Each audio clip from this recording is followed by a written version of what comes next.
Hello friends, this is ममित Kumar Jain from target for IQ। देखिए, आज हम सीआरपीसी से एक बहुत ही इंपॉर्टेंट टॉपिक डिस्कस करने जा रहे हैं और आज मैं बात करूंगा ऑफेंस की।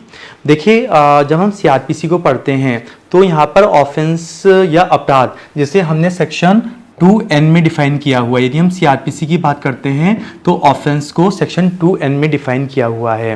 और यदि हम सीआरपीसी में देखें तो ऑफेंसेस का क्लासिफिकेशन कई तरीकों से किया हुआ है। तो आज मैं ऑफेंसेस के क्लासिफिकेशन की बात करूंगा, उनके वर्गीकरण की बात करूंगा।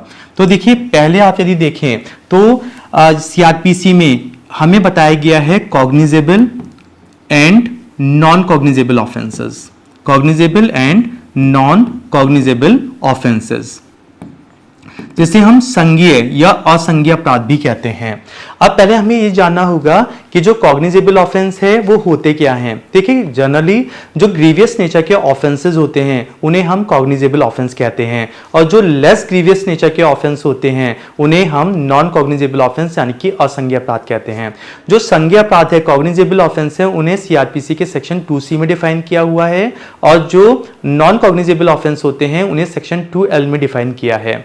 लेकिन मैं आपको मोटे तौर पे बता दूं कि जैसे कि जो कॉग्निजेबल ऑफेंस है वो ग्रीवियस नेचर के होते हैं तो इनमें जनरली FIR लॉज होती है।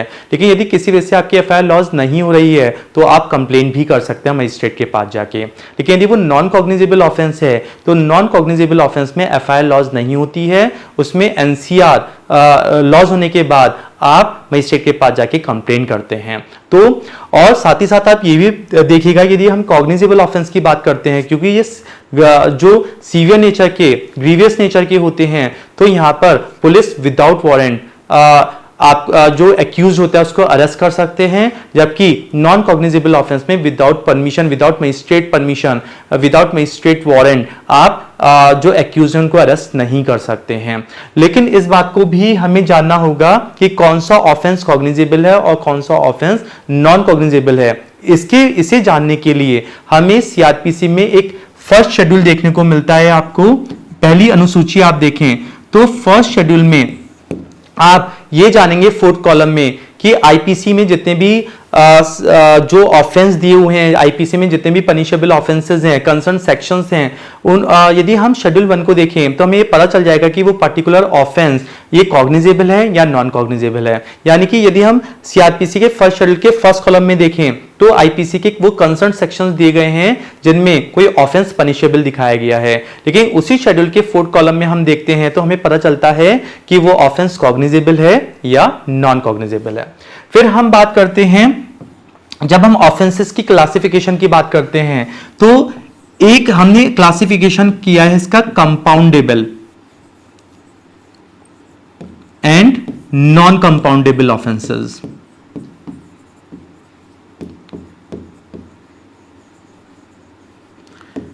यानी कि इन्हें हम बोलते हैं शमनीय या अशमनीय अपराध, और इसके बारे में हमें सीआरपीसी का सेक्शन 320 देखना चाहिए।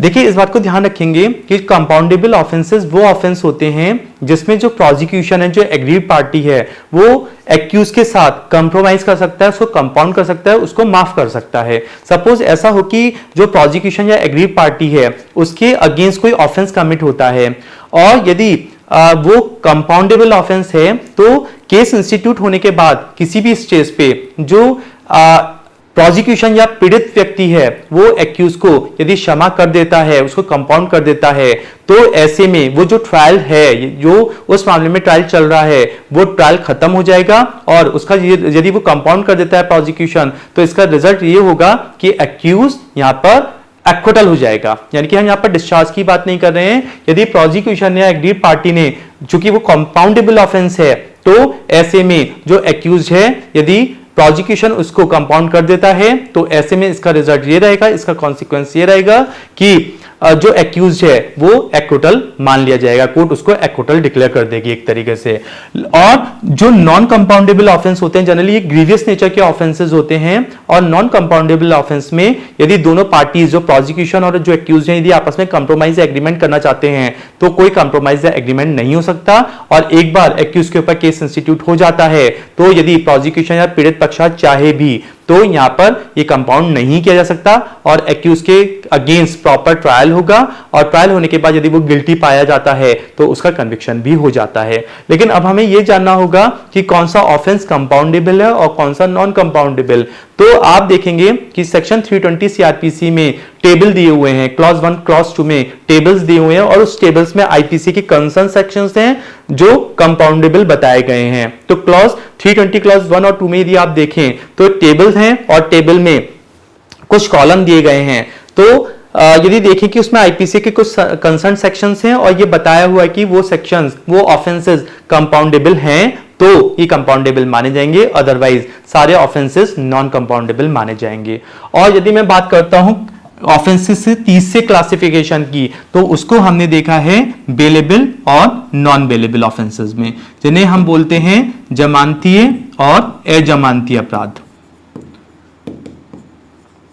और इसके लिए हम सीआरपीसी में सेक्शन 436 और 437 स्पेशली देखते हैं, यानी कि हमें जानना होता है कि बेलेबल या जमानती अपराध कौन से होते हैं। तो जनरली बेलेबल ऑफेंस, अब पहली बात तो ये कि कौन सा ऑफेंस बेलेबल होगा, कौन सा ऑफेंस नॉन बेलेबल होगा।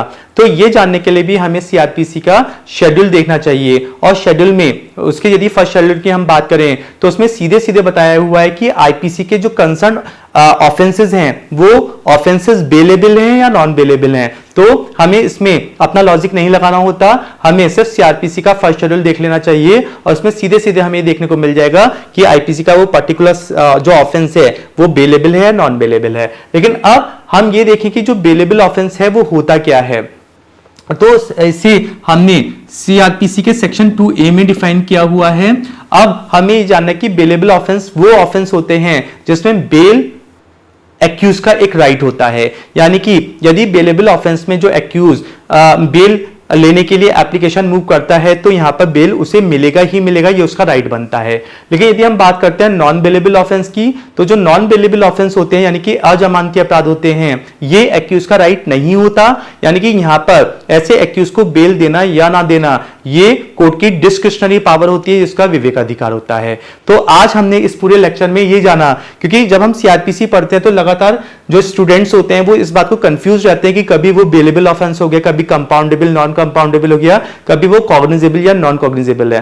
तो यहां पर आप जान लीजिएगा कि पूरे सीआरपीसी में जो ऑफेंस है या अपराध है उसका हमने 6 तरीके से क्लासिफिकेशन किया हुआ है और यदि हम इन्हें अलग से समझ लें, हर चीज को अलग से इसके कंसेप्ट समझ लें, तो फिर सीआरपीसी पढ़ने में आपको टिकलेस या प्रॉब्लम नहीं आएगी। तो आज का लेक्चर हमारा यहीं तक रहेगा, अगले वीडियो में आपसे जल्दी मुलाकात होगी। All the very best.